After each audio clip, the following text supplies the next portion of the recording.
నేను గవర్నమెంట్ హాస్పిటల్లో శానిటేషన్ వర్కర్స్ని సేపర్ని చేస్తాను. ఇక్కడ నేను గతంలో మేము ఇక్కడ 8 సంవత్సరాలు 9 సంవత్సరాల నుంచి నేను డ్యూటీ చేస్తున్నాను.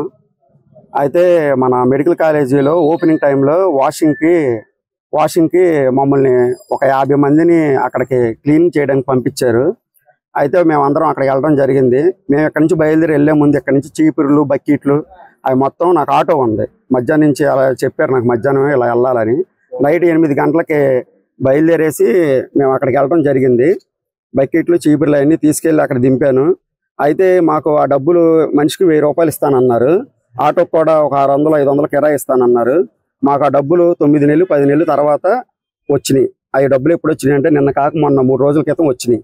ఆ డబ్బులు నాకు ఇమ్మని నేను వెళ్ళి అడిగితే నీకు మామూలు మీ 1000 రూపాయల కాడికే ఇస్తున్నాం అందరికీ, ఆ 1000 రూపాయలే వచ్చినాయి, నీ ఆటో డబ్బులు మేము అడగలేదు అన్నారు. అదేంటమ్మా నా ఆటో డబ్బులు అడగపోవటం ఏంటి, మరి నేను 2 ట్రిప్పులు వేసాను కదా, నా ఆటో డబ్బులు నాకు ఇవ్వండి అని చెప్పేసి అని అడిగితే ఆటో డబ్బులు మేము ఇచ్చేసాము, నీకు సార్ వాళ్ళు కూడా మాకేమి ఇవ్వలేదు అని చెప్పేసి ఇవ్వకుండానే ఇచ్చేసానని చెప్పారు సార్.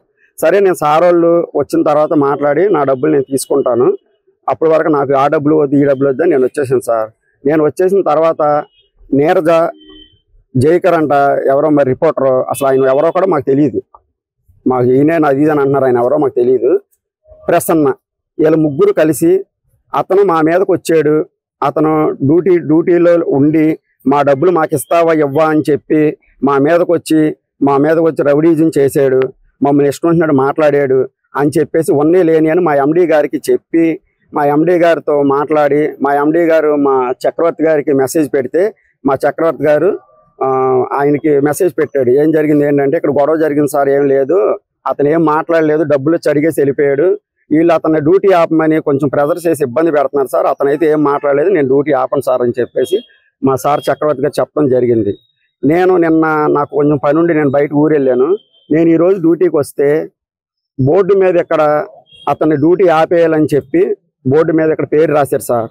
నేను సంతకం పెడతాండి, ఇక్కడ సూపర్వైజర్లో నువ్వు సంతకం పెట్టొద్దు, నిన్ను డ్యూటీ ఆపమన్నారు ఎండీ గారు చక్రవర్తి గారు అని వీళ్ళందరూ నన్ను డ్యూటీ ఆపమని చెప్పడం జరిగింది సార్.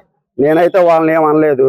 అతను రిపోర్టరు జైకర్ అన్న అతను రూమ్లో నిన్న మధ్యాహ్నం ఇక్కడికి వచ్చి అసలు ఆ ఫనీ అన్నవాడిని మిమ్మల్ని డ్యూటీ ఆపమంటే మీరు ఎందుకు ఆపలేదు, ఆ బోర్డు మీద మీరు పేరు రాయాల్సిందే అని చెప్పి చక్రవర్తి గారిని ఇబ్బంది పెడితే చక్రవర్తి గారు ఆ బోర్డు మీద పేరు రాసి అక్కడ పెట్టడం జరిగింది. అతను రూమ్లో కూర్చుని డ్యూటీ ఆపేస్తే మగపిల్లలందరూ ఆగిపోతానన్నారంట కదా చక్రవర్తి గారు. వాళ్ళు మగపిల్లలు డ్యూటీలు ఆగిపోతే ఆ 10 మంది ఆగుతారు 20 మంది ఆగుతారు, కొద్దిగా తీసుకొచ్చి శానిటేషన్ వర్కర్స్ ఊడిపిస్తా నేను డ్యూటీలే. వాళ్ళు ఆగిపోతే నువ్వు వాడిని అర్జెంట్గా డ్యూటీ ఆపేసే, ఆడ వెనకాల ఎవడొస్తాడు ఆడేం చేస్తాడు ఏంటి చూస్తానన్నాడు సార్. నేను శానిటేషన్ వర్కర్స్ని ఇక్కడ నేను 9 సంవత్సరాలు చేస్తున్నాను సార్. జైకర్ గారు అన్న అతను అసలు ఆయన ఎవరు సార్, ఆయనకు సంబంధం ఏంటి, నన్ను డ్యూటీ ఆపమంటా ఎవరు సార్ ఆయన, వీళ్ళందరూ ఉన్నారు సార్. నేను అడిగినప్పుడు వీళ్ళందరూ ఉన్నారు, ఇవాళ నన్ను డ్యూటీ ఆపేశారని వీళ్ళందరూ కూడా ఆగిపోయారు, మేము మొత్తం 100 మంది ఆగిపోయాం. మరి ఆయన నన్ను డ్యూటీ ఎందుకు ఆగిపోమని చెప్పి ఇక్కడికి వచ్చి రౌడీజం చేసి ఇష్టం వచ్చినట్టు మాట్లాడి కుర్చీలు తన్ని బల్లలు తన్నేసి నువ్వు వాడిని ఆపుతావు ఆపు అని చెప్పేసి మా సార్ని కూడా బ్లాక్మెయిల్ చేసి SC/ST కేసులు పెట్టి మిమ్మల్ని ఇబ్బంది పెడతాం పనిని మిమ్మల్ని అని చెప్పేసి మా సార్ని బెదిరించడం జరిగింది సార్. అందువల్ల నన్ను డ్యూటీ ఆపారు సార్. నేను ఏ తప్పు చేయలేదు. న్యాయం ఏం కావాలంటే నేను డ్యూటీ ఎక్కాలి సార్. ఒకటే ప్రసన్న అన్న వ్యక్తి, జైకర్ అన్న వ్యక్తి, నీరజాగర్ అన్న వ్యక్తి వాళ్ళకి ఎటువంటి సంబంధం లేదు. వాళ్ళు యూనియన్ లీడర్లా సూపర్వైజర్లో తెలియదు. పొద్దున ఇక్కడికి వచ్చి నన్ను డ్యూటీ ఎందుకు ఆపారు ఏంటి అని అడిగితే నిన్ను డ్యూటీ ఆపాం, నువ్వేం చేస్తావు పీక్కుంటే పీక్కొని మగవాళ్ళందరూ ముందు చెప్పి తీసుకుని కొడతాను, ఆడవాళ్ళు మాట్లాడితే ఆడవాళ్ళు చెప్పి తీసుకుని కొడతాం, చీర ఓట తీసేసి నన్ను మీరు ఎట్ట చేశారు నేను వెళ్ళి మీ మీద కంప్లైంట్ పెడతాను అని చెప్పేసి మా మగపిల్లలందరి మీద ఎదురు తిరిగి మీదకు వచ్చి ఆమెను కంప్లైంట్ పెడతాను వెళ్ళింది సార్. ఒకటే నీరజాగర్ అన్న వ్యక్తి మెడికల్ కాలేజీలో ఆమెను సూపర్వైజరు, ఇక్కడ నీరజాగర్ అన్న ఆమెకి ఎటువంటి సంబంధం లేదు. ఆవిడ వచ్చి కూడా మా మీద నన్ను అలా చేశాడు ఇలా చేశాడని ఇక్కడికి చెప్పి వాళ్ళతో పాటు కలిసి ఆవిడ కూడా ఇలా మాట్లాడటం జరుగుతుంది సార్. ఆవిడ కూడా ఎటువంటి సంబంధం లేదు. ఇక్కడ 10 మంది సూపర్వైజర్లు ఉన్నారు సార్. 10 మందికి ఎవరికీ లేని బాధ పలానా ప్రసన్న ఒకటే. ఆ జైకర్ గారు వచ్చి వాళ్ళిద్దరు కలిసి మెడికల్ కాలేజీ నుంచి నీరజా గారిని తీసుకొచ్చి వీళ్ళందరూ మా మీద ఇచ్చేస్తున్నారు సార్. ఇవాళ నాకే జరిగింది, రేపు పొద్దున మా వాళ్ళందరికీ ఎవరికొకరికి ఇలాగే జరగదు సార్. నేనేదైనా తప్పు చేస్తే నన్ను శిక్షించండి, లేదంటే మీరు ఏది చేసినా సరే నాకు ఇబ్బంది ఏమి లేదు. నాకు పనిష్మెంట్ ఇవ్వడానికి నేను సిద్ధమే. నేనైతే ఏ తప్పు చేయలేదు, నేనేమైనా తప్పు చేశానా అని చెప్పి వాళ్ళని ఎవిడెన్స్ చూపించమన్నాను సార్. ఇప్పటికే పనులు కూడా చాలా ఆగిపోయినాయి. పనులు ఆగిపోవడం కూడా మాకు చాలా ఇబ్బందిగానే ఉంది. ఎందుకంటే లోపల పరిస్థితి మాకు తెలుసు. అలా అని చెప్పి నన్ను డ్యూటీ ఆపారని చెప్పి, అన్యాయంగా నన్ను డ్యూటీ ఆపారని చెప్పి మేము ఆగటం జరిగింది సార్. మీరు ముందు చర్య తీసుకుని నన్ను డ్యూటీలోకి ఎక్కించడం జరిగితే మేమందరం డ్యూటీకి వెళ్ళడం జరుగుద్ది. వర్కర్ని ఆపారని తెలిసి వచ్చాను సార్. వచ్చి ఆ అమ్మాయి వీడియోలు తీస్తుంది. ఏంటి ప్రసన్న వీడియోలు తీస్తున్నావు, ఏం పని అది, మనం మాటలుగా మాట్లాడుకోవాలి, ఎందుకు తీస్తున్నావు నువ్వు వీడియో అంటే, పొళ్ళు రాలిపోతే నువ్వు ఎక్కువగా మాట్లాడితే చెప్పు తీసుకుని కొడతాను అని రకరకాలుగా తిట్టి మాట్లాడింది సార్. ఏం పీగుతావు, నా పీగుతావా అని నా ముందుకు వచ్చింది సార్. ఈ వర్కర్ని ఆపాడని అడిగాను సార్. ఏంటమ్మా ఆయన ఆపటం ఏంటి, ఆ బోర్డు రాస్తాం ఏంటి, బస్ స్టాండింగ్ లో టీవీ మామూలుగా సినిమా హాల్లో లాగా బోర్డు రాసి పెట్టారేంటి ఇక్కడ, అది ఏమన్నా ఉంటే మాట్లాడుకోవాలి కానీ ఇలా అబ్బాయిని ఆపటం ఏంటి, దేనికి ఆపారు ఏంటి, ఆ వీడియోలు తీస్తున్నావు దేనికి తీస్తున్నావు, సార్ వాళ్ళు వీడియోలు తీయొద్దన్నారు కదా నువ్వు ఎందుకు తీస్తున్నావు, ఒక నాయకురాలు అయ్యుండి అని అన్నా సార్. నువ్వు మాట్లాడొద్దు, నీకేం పని, నీది మధ్యాహ్నం డ్యూటీ, చెప్పు తీసుకుని కొడతాను, పొళ్ళు రాలిపోతాయి, నువ్వేం పీక్కుంటావు పీక్కో అని నా ముందుకు వచ్చింది సార్. అయితే ఇక్కడ ఒక 6 నెలలు 7 నెలల కిందట సంవత్సరం లోపు నన్ను ఒక సూపర్వైజరు ప్రసన్న అన్న అమ్మాయి జయకర్ గారి ఇంటికి పనికి పంపించింది. ఆయన ఎవరో కూడా నాకు తెలియదండి. డ్యూటీ నేను ఎక్కాకే ఆవిడ నన్ను వాళ్ళ ఇంటికి పనికి పంపించిందండి. నేను పనికి పంపించేటప్పుడు నేను అడిగాను, నేను డ్యూటీలో ఉన్నాను కదా, నేను వాళ్ళ ఇంటికి పనికి వెళ్తే నాకు అటెండెన్స్ వేస్తారా, మరి నాకు శాలరీ కట్టేద్దాని అన్నానండి.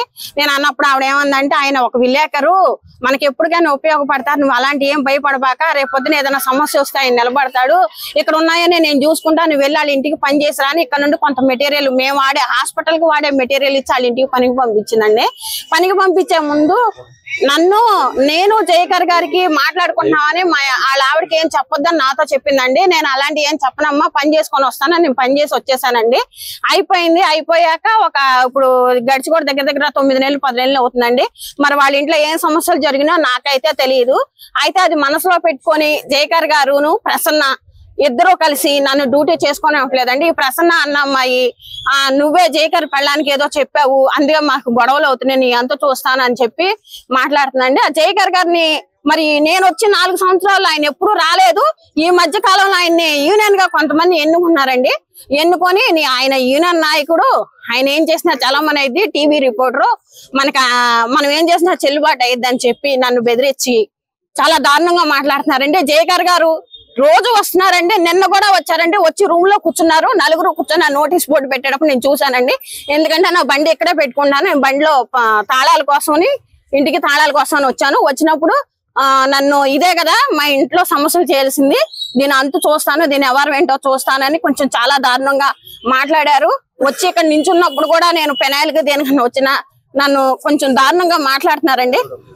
దారుణంగా మాట్లాడుతున్నారు. అవి మాటలో నేను కొన్ని చెప్పుకోలేకపోతున్నాను.